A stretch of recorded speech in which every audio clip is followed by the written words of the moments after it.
औज़ुबिल्लाहि मिनश्शैतानिर्रजीम बिस्मिल्लाहिर्रहमानिर्रहीम अस्सलामु अलैकुम वरहमतुल्लाहि वबरकातुहू।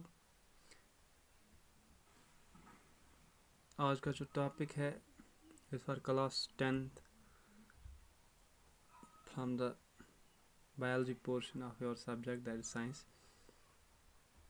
आज जो हम पढ़ने जा रहे हैं that is excretion in animals. We have gone through excretion in plants and next chapter is excretion in animals. How animals excrete waste products. Go use excretion chu, it is the vital process. One is life process because yus te as maz animalon maz waste product bana so chu ला ज़रूरी तमिक removal ज़रूरी सपदान कि यह गई body मज remove गन नेबर गन outside body गई गन बिकॉज अगर कह त वेस्ट प्रोडक्ट ऑन एक्यूमुलेट एक्यूमुलेशन तमिस बॉडी मज सह दैट बिकम्स टॉक्सिक या पॉइजनिक फॉर बॉडी सह बना बॉडी खतर poison. Different animals have different arrangements. Wuchun ki excretion, process of excretion, it wholly depends on the body organization of an animal. Agar organism is simple, excretion it is simple. For example, some animals excrete through general body surfaces. Unicellular organisms excrete kara.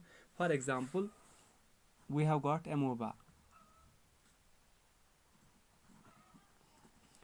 Amoeba is single celled organism. This is not waste product that is carbon dioxide.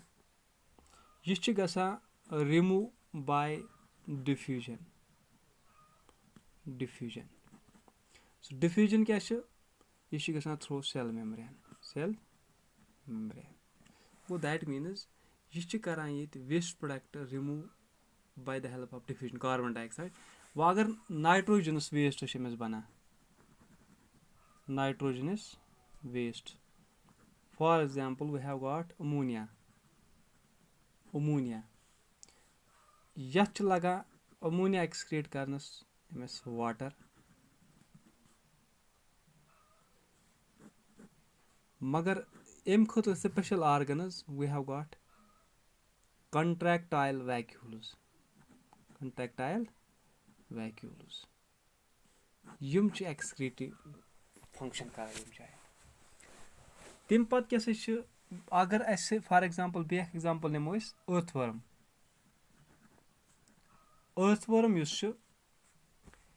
Amish मज excretory organs tubular structures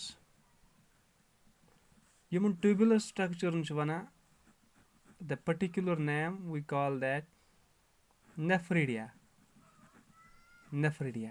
गो अर्थवर्मन nephridia as excretory organs एम एडिशन nephridia एडिशन एम अर्थवर्मस कर use moist skin कुछ general body surface skin that should be condition तथ खतर यह गई मॉइस्ट स्किन करान यमन special organs nephridia they have got nephridia तो कुन सात करान क्या जनरल बॉडी क्या मॉइस्ट स्किन करान यूज।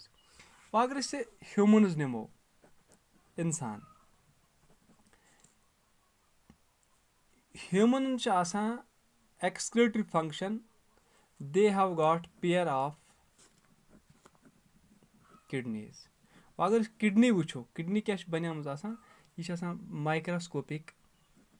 माइक्रोस्कोपिक थिन ट्यूब्यूल बनियाम तिमन क्या वन नेफ्रॉन्स गो यूनिट यम नेफ्रॉन्स यम excretory unit about 1 million nephrons work कर together excretory system kemich, like for example kidneys. We have got kidneys. It's removal of waste products in humans nimo example ye waste product rozan bana all the time, चाहे work आसो करा, चाहे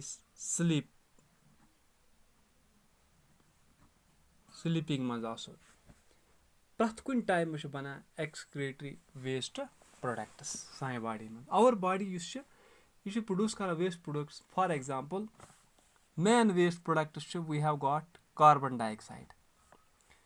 carbon dioxide कर बना यह क्या बना इस बरन सानी बॉडी सेल मज गसान रेस्पिरेशन.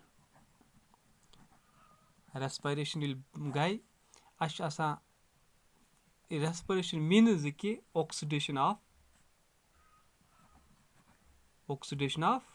फूड.